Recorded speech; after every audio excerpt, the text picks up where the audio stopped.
Sir, મારા ખ્યાલથી હવે આપણે સ્ટાર્ટ કરીએ. 25 લોકો જોઈન થયા છે, તો ધીરે ધીરે બધા જોઈન થશે. Okay, sure. હા, તો આપ સૌનું સ્વાગત છે આજના વેબિનાર હેલ્થ રીચમાં, એપિસોડ 7માં. તો આજે આપણે જે ટોપિક પર વાત કરવાના છે એ છે referral communication for labour room. તો આપણી સમક્ષ આજે છે આરટીસી ભાવનગર મિસ્ટર યોગેશ્વર ઉપાધ્યાય. આ જે ટોપિક છે ને, તો એનું એમ એ હતો કે આપણે અત્યાર સુધી જોઈ રહ્યા છે કે મેટરનલ મોર્ટાલિટી ને રિડ્યુસ થઈ રહી છે. તો એના માટે એ ટાઈમલી રેફરલ એ બહુ જ ઇમ્પોર્ટન્ટ વસ્તુ છે. તો આની જરૂરિયાત દરેક ફેસિલિટીઝમાં થાય એના માટે આ એક બેસ્ટ પ્રેક્ટિસ મારા ખાતે સ્ટાર્ટ કરવામાં આવી હતી. તો હું મિસ્ટર યોગેશ્વર ઉપાધ્યાયને કહીશ કે આપણને આના વિશે થોડી જાણકારી આપે અને વેબિનાર સ્ટાર્ટ કરે. Thank you. Okay, thank you. First of all, thank you SHSRC for organizing this webinar. Mostly બધા લોકો આપણા ગુજરાતી જ છે અને ગુજરાતમાં જ આપણે કરી રહ્યા છીએ, તો ગુજરાતી રાખશું તો બધાને વધારે અનુકૂળ આવશે. SHSRC એ જે એક નવી વસ્તુ ચાલુ કરી છે, બેસ્ટ પ્રેક્ટિસીસ, તો એનાથી ઘણો ફાયદો થાય છે કે અન્ય આની પહેલાંના વેબિનાર પણ આપણે જોઈએ કે જે જુદા જુદા લોકોએ જે સારી સારી વસ્તુઓ કરી છે તો એકબીજા સાથે શેર થાય અને આપણે એમાંથી કંઈક અન્ય લોકો પાસેથી શીખીને આપણે ત્યાં જે ગેપ્સ હોય એને આપણે આઈડેન્ટિફાઈ કરીએ અને એને ફિલ કરીએ તો સર્વિસીસ સુધરે. તો ખાસ એના માટે અમે કરેલું અમારા ઝોનમાં. થેન્કફુલ તો એમ કહેવાય કે જે આપણા પહેલા પ્રિન્સિપલ સેક્રેટરી મેડમ હતા, જયંતિ રવિ મેડમ, અને આપણા કમિશનર સાહેબ શિવહરે સાહેબ, એમનું આ એક વિઝન હતું કે રેફરલ ગેપ્સ જે છે એ રેફરલ ગેપ્સને ફિલ કરવા. રેફરલ ડીલે થાય ઘણી વખત, ઇન્ફોર્મ્ડ રેફરલ ના હોય, તો એના કારણે ઘણા ઇશ્યુઝ મેટર્નલ ડેથ્સમાં કન્વર્ટ થતા હતા લેબર રૂમ્સમાં. એટલે ત્યાંથી એવું એક ગાઈડન્સ મળેલું કે આવું તમે તમારા દરેક હોસ્પિટલ વાઇઝ કે એ રીતે તમે કંઈક કરો. તો એ પ્રમાણે આપણે આપણા ઝોન લેવલે રિજિયન ભાવનગરમાં ચાલુ કરેલું અને એને આપણે કઈ રીતે કર્યું એના માટે હવે આપણે પ્રેઝન્ટેશનના માધ્યમથી. બધાને દેખાય છે પ્રેઝન્ટેશન? ના, નથી જોવાતું. ઓકે,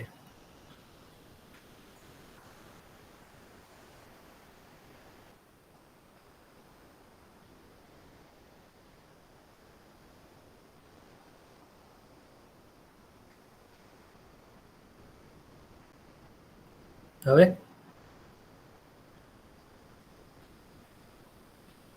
સર, હજી નથી દેખાતું પ્રેઝન્ટેશન. ઓકે,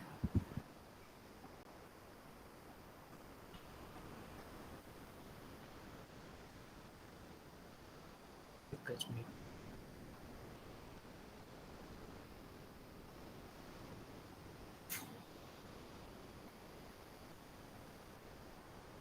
ઓકે, દેખાય છે? હા સર, દેખાય છે. Okay, thank you. તો હવે આપણે પ્રેઝન્ટેશન ચાલુ કરીએ. A implementation of smart referral system at Sir T hospital Bhavnagar. અમારા ભાવનગર ઝોનમાં સરટી હોસ્પિટલ એક મેડિકલ કોલેજ હોસ્પિટલ છે અને ત્યાં મેક્સિમમ રેફરલ્સ થતા હોય છે. અને એવું નહીં કે એક જ જિલ્લાના, પણ આજુબાજુના જિલ્લાઓમાંથી પણ, કારણ કે અમારો આખો જે બેલ્ટ છે કોસ્ટલ બેલ્ટ છે, જે રાજુલા, ઉના, કોડીનાર, વેરાવળ અને આઈરિસ્ક એરિયા કહેવાય, પછી જંગલનો વિસ્તાર પણ અમારે આવે છે.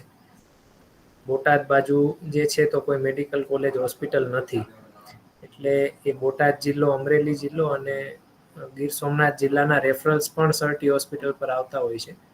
એટલે અમે આખું એક આ સ્માર્ટ રેફરલ સિસ્ટમ સરટી હોસ્પિટલમાં ઇમ્પ્લિમેન્ટ કરેલી. એનો એમ એવો હતો કે મેટર્નલ મોર્ટાલિટી રિડ્યુસ કરવી આપણી એક સિસ્ટમ સ્ટ્રેન્થન કરીને. અને ખાસ તો ડિલે ઇન ટ્રીટમેન્ટ એનાલિસિસ કરતા હતા એમાં ડિલે ઇન ટ્રીટમેન્ટ જોવા મળતું હતું, દર મહિને 3 હોય છે. તો ડિલે ઇન ટ્રીટમેન્ટનું એક મેઇન રીઝન એવું હતું કે સમયસર આવતું નહોતું પેશન્ટ, અથવા આવી રહ્યું છે તો ખબર નથી હોતી કે કેવું પેશન્ટ આવી રહ્યું છે. પેશન્ટ આવી ગયું પછી ખબર ન હોય ક્યાં જવું, કોને મળવું, શું ટ્રીટમેન્ટ ક્યાંથી મેળવવી. તો એના માટે આ એક ઓબ્જેક્ટિવ એવો હતો કે રિડ્યુસ ડિલે ઇન ટ્રીટમેન્ટ અને એક પ્રોમ્પ્ટ સર્વિસ આપવી રેફરલ સિસ્ટમને સ્ટ્રેન્થન કરીને. આપણો જે મેડિકલ કોલેજ હોસ્પિટલનો સ્ટાફ છે એને પ્રિપેર્ડ કરવા કે અપકમિંગ આવું કોઈ એક રેફરલ નીચેથી આવી રહ્યું છે અને એના કારણે કોઈ કોમ્પ્લિકેશન્સ કે એની ઇફેક્ટિવ એનું મેનેજમેન્ટ પ્રોપરલી થાય અને એને ટાઈમલી ટ્રીટમેન્ટ મળે, એ ઓબ્જેક્ટિવ હતા. ડિટેલ્સ આખી વાત કરીએ તો આ આખું ઇનિશિયેટિવ જે છે એ ઝોન લેવલે ઇમ્પ્લિમેન્ટ કરેલું, રિજિયન લેવલે, જેમાં અમારા અત્યારે આરબી પટેલ સાહેબ છે ગાંધીનગર, એ પણ હતા, અને ફેન્સી સાહેબે પણ આમાં ખૂબ સરસ આગળ ધપાવ્યું હતું. અને બધા અધિકારીઓના સહયોગ, અમને કનકલતા મેડમ જે છે એચઓડી ગાયનેક, એમને પણ ખૂબ અંગત રસ લઈ અને આ સિસ્ટમ એસ્ટાબ્લિશ કરવામાં મદદરૂપ થયા હતા. એટલે ઓરિએન્ટેશન મિટિંગ અમે ઝોન લેવલે રાખતા હતા અને એ તમામ એચઓડી સાથે સુપ્રિન્ટેન્ડન્ટ, જિલ્લાના સીએચસીના પીએ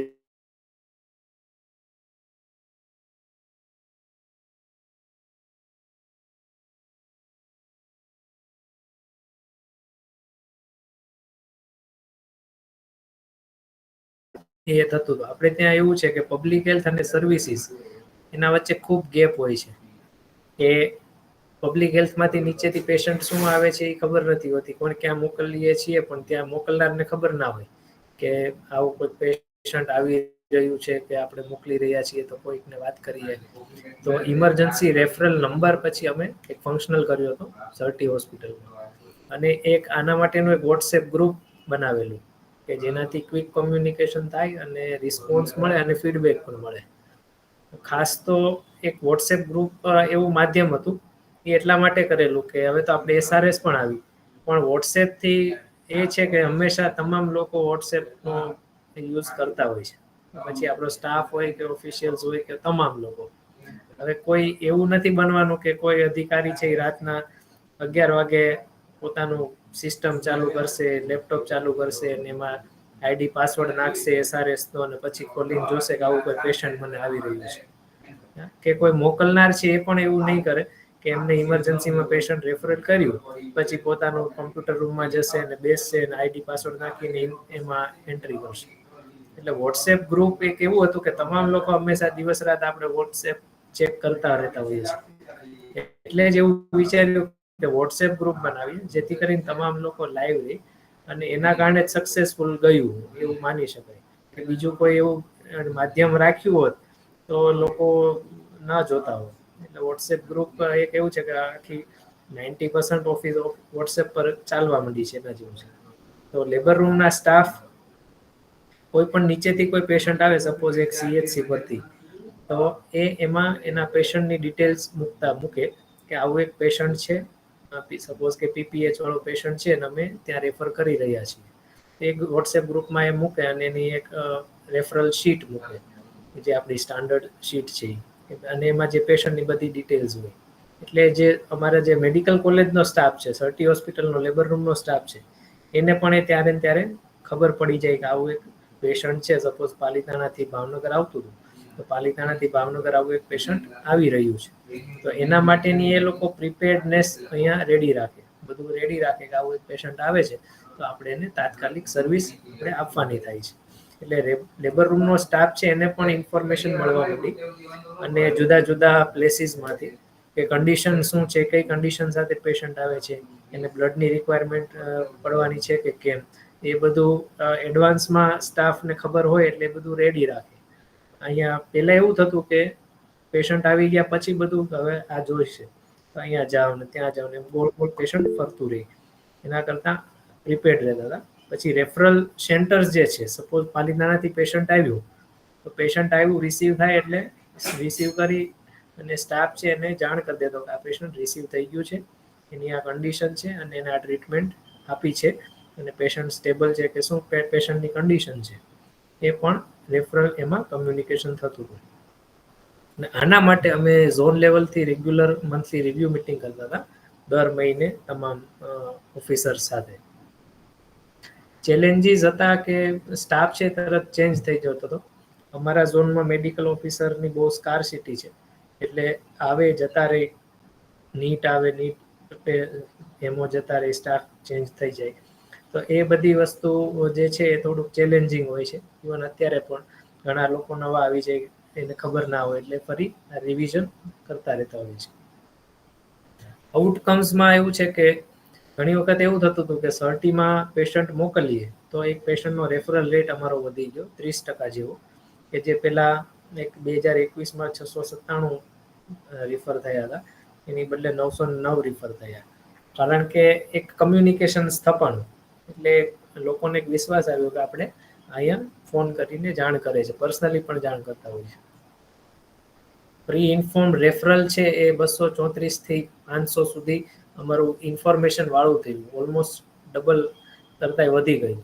કે જેથી પહેલા એવું હતું કે એમને જ રેફરલ થઈ જતું હતું, ત્યાં કોઈને ખબર ના હોય કે શું છે, કઈ રીતનું પેશન્ટ આવી રહ્યું છે. હવે તમામ જે છે એ પ્રી ઇન્ફોર્મ રેફરલ થાય છે. અને 33%થી ટૂંકમાં અમારું રેફરલ ઘણું વધી ગયું, અને એના કારણે સ્ટીલ બર્થ જે છે એ ઘટી ગયા. એના 193 ટુ 146 અમારો રેટ આવી ગયો. મેટર્નલ ડેથ્સમાં પણ રિડક્શન જોવા મળ્યું સરપ્રાઇઝિંગલી, ને આ એક ખૂબ સારી બાબત થઈ કે અમે કોઈક આ ઇન્ટરવેન્શન કર્યું. ને મેઇન વસ્તુ જે છે કે આપણે જેના માટે કામ કરીએ છીએ કે મેટર્નલ ડેથ ઘટાડવા, તો એ મેટર્નલ ડેથમાં અમને સિગ્નિફિકન્ટ રિડક્શન જોવા મળ્યું. અને વે ફોરવર્ડમાં એવું છે કે આ જે અમે કર્યું છે એને અમે હજી સસ્ટેન કરવા માંગીએ છીએ, અને અમારી જે રેફરલ સિસ્ટમ છે એને વધારે સારી કરી અને સુપરવાઇઝ અને મોનિટરિંગ કરીએ અને મંથલી બેસિસ ઉપર, એ અમારી વે ફોરવર્ડ છે આગળ.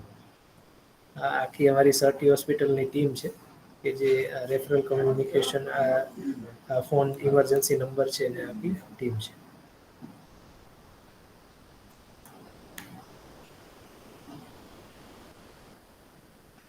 Okay, hello. હા સર. હા, પ્રેઝન્ટેશન પૂરું થયું છે. જે લોકો જોડાયા છે તો આપણે કોઈને કંઈક ક્વેશ્ચન્સ છે કે આના વિશે કંઈક બીજી વધારે ચર્ચા કરવી હોય તો પ્લીઝ ગો હેડ.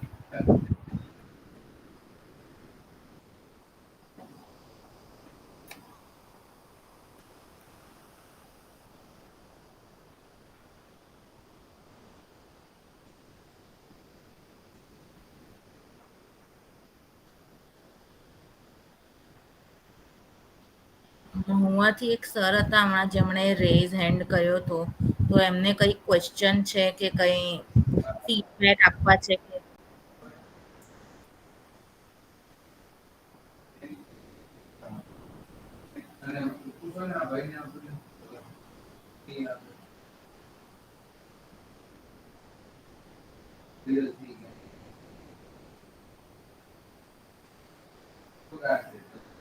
ઠીક છે.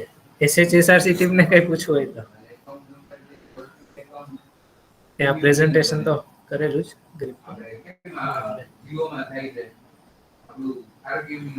સર કંઈ પૂછવું તો નથી મારે, બટ આ ઓડિયન્સને હું એક વખત ફરીથી રિક્વેસ્ટ કરીશ કે એમને કંઈ ક્વેશ્ચન હોય કે કંઈ ફીડબેક આપવા હોય તો આપી શકે છે. આપી શકે છે.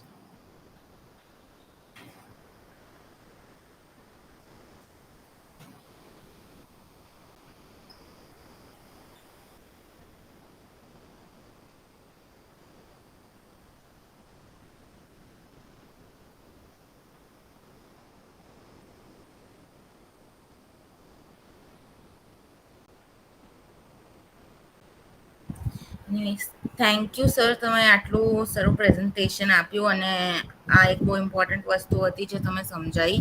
તો થેન્ક યુ સો મચ કે તમે ટાઈમ કાઢીને આ પ્રેઝન્ટેશનમાં આવ્યા, અને thank you so much to the participants કે જે જોડાયા. તો આપણે નેક્સ્ટ મંથ ફરીથી જ બેસ્ટ પ્રેક્ટિસીસ લઈને આવીશું એપિસોડ 8માં. તો till then, good bye. Thank you. Thank you.